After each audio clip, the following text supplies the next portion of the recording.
Episode 78। Munna पहुंचा hospital. Lara airport के लिए निकल चुकी थी। ट्रैफिक की वजह से उसकी कार बीच रास्ते में फंस गई।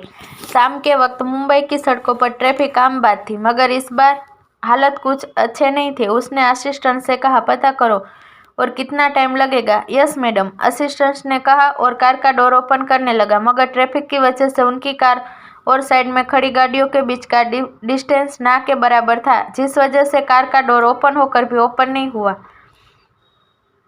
यह देखते हुए असिस्टेंट बोला, मैडम हम बुरी तरह फंस गए हैं। सिचुएशन को देखते हुए ट्रैफिक खत्म होने में 1 से 2 घंटे का समय लग जाएगा। लारा ने गुस्से में उसे घूरकर देखा और फिर मुंबई के सीएम को कॉल करके बोली, मुझे जल्द से जल्द एयरपोर्ट जाना है। जितना जल्दी हो सके ट्रैफिक क्लियर करवाओ। दूसरी तरफ मुन्ना अनन्या को देखने के लिए हॉस्पिटल पहुंच गया। पूरा फ्लोर अरशद के आदमियों के निगरानी में था। नर्स ऊपर से नीचे तक आ जा रही थी। मुन्ना को देखते ही बॉडीगार्ड पीछे हट गए। वोट की तरफ जाते हुए मुन्ना के हाथ पैर कांप रहे थे, फिर भी वो धीरे धीरे वोट की तरफ बढ़ता जा रहा था। उसने अनन्या के वोट को देखा, तभी एक नर्स वोट से बाहर आई। मुन्ना उसे रोकते हुए कांपते होठों से बोला, वो अनन्या पेशेंट अंदर कैसी है? वो ठीक तो है? मुझे उससे मिलना है। क्या मैं एक बार अंदर जाकर उसे देख सकता हूँ? नर्स तो मुन्ना को देखकर ही डर गई। इनफैक्ट वो उसकी ड्यूटी जब से वहां लगी थी वो हर वक्त डर से कांपती रहती थी।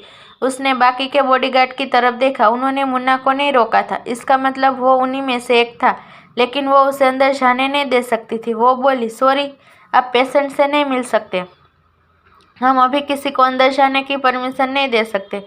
मुन्ना रिक्वेस्ट करते हुए बोला, बस एक बार मैं उसे दूर से देखूंगा, उसके पास नहीं जाऊंगा। नर्स को मुन्ना के लिए बुरा लग रहा था। वो कुछ सोचते हुए बोली, आप पेशेंट के क्या लगते हैं? मुन्ना कुछ सेकंड रुकने के बाद बोला, मैं उसका भाई हूँ, मैं उसका बड़ा भाई हूँ। क्या अब मैं उसे देख सकता हूँ? नर्स बोली, नहीं, आप अभी भी उन्हें नहीं देख सकते। अगर आप सच में पेशेंट के भाई हैं तो आपको उनके बारे में पता होना चाहिए। मैं इसमें आपकी कोई हेल्प नहीं कर सकती। नर्स अपनी बात खत्म करके वहां से चली गई। मुन्ना ने जाती हुई नर्स को देखा, फिर वोट को और हताश होकर वेटिंग चेयर पर बैठ गया। 2 घंटे बीत गए। इसी बीच कई सारे डॉक्टर्स और नर्सेस अंदर आए और गए, मगर किसी ने भी मुन्ना को कुछ नहीं बताया और ना ही उसे अंदर जाने दिया। आसपास देखते हुए मुन्ना को अचानक से लगा कुछ तो गलत है। उसने आसपास देखा तो उसे अरशद के बॉडीगार्ड और कुछ डॉक्टर नर्स के सिवाय दूसरा कोई और नहीं दिखा। अरशद कभी भी अनन्या की सेफ्टी को लेकर इतना लापरवाह नहीं हो सकता था। वो एकदम से उठकर वोट के अंदर जाने लगा कि तभी वही नर्स वहां आ गई और उसे रोकते हुए बोली, ये आप क्या कर रहे हैं? आप ऐसे अंदर नहीं जा सकते। Security, security. नर्स जोर जोर से सिक्योरिटी को बुलाने लगी, मगर कोई फायदा नहीं हुआ। मुन्ना जबरदस्ती वोट के अंदर चला गया।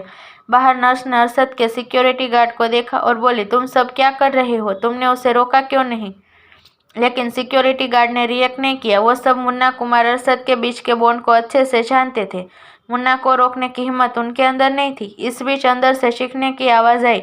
नर्स जल्दी से भागकर अंदर गई। अंदर मुन्ना वोट का सारा सामान इधर उधर तोड़ दिया था। वो बेहद गुस्से में था। उसका ऐसा बर्ताव देख डॉक्टर और नर्सिस डर से कांप रहे थे। अनन्या वार्ड में नहीं थी, इसका मतलब अरशद उसे कहीं और ले गया था। उसने जानबूझकर सिक्योरिटी नहीं हटवाई थी। मुन्ना को खुद पर गुस्सा आ रहा था। वहीं सिंघानिया पैलेस का माहौल एकदम शांत था। मीनाक्षी जी ने टाइम देखा, शाम के 5 बज चुके थे। वो खुद में बड़बड़ाते हुए बोली, अब तक तो लारा को पता चल गया होगा। मैंने प्लेन का इंतजाम नहीं किया। अब ना जाने वो मेरे खिलाफ क्या खिचड़ी पका रही होगी। इससे पहले वो मेरे लिए मुसीबत खड़ी करे, मुझे खुद को बचाने के लिए कुछ करना होगा। उन्होंने अपना पर्स लिया और कमरे से बाहर चली गई, मगर उन्होंने उम्मीद नहीं की थी कि महेंद्र जी लिविंग रूम में होंगे। कहाँ जा रही हो? एकदम से महेंद्र जी की आवाज़ सुनकर मीनाक्षी जी के कदम थम गए। उन्होंने खुद को नॉर्मल दिखाते हुए महेंद्र जी से कहा, शी डेड? महेंद्र जी ने फिर पूछा, कहाँ जा रही हो? मीनाक्षी जी का बहाना बनाते हुए बोली, मैं क्लब जा रही थी, काफ़ी टाइम हो गई दोस्तों से मिले, इसलिए सोच रहा मिल लूँ, थोड़ा मन हल्का हो जाएगा। अमीर घर की औरतों के लिए क्लब जाना कोई बड़ी बात नहीं थी, लेकिन महेंद्र जी को अभी भी उन पर भरोसा नहीं था। मगर उन्होंने आगे कोई सवाल नहीं किया। मीनाक्षी जी के जाने के बाद उन्होंने अपने आदमियों को उनका पीछा करने का ऑर्डर दिया और खुद अथर्व के कमरे में चले गए। अथर्व बेड पर बैठा फोन चला रहा था। महेंद्र जी को देखते ही उसने फोन साइड में रखते हुए कहा, दादाजी आप यहाँ, कुछ काम था?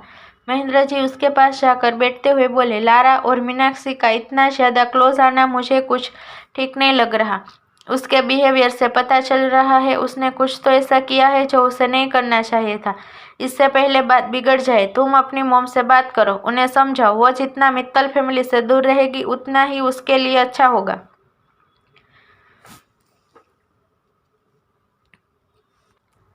महेंद्र जी का डर सही था, लेकिन अथर्व उन्हें यह नहीं बता सकता था।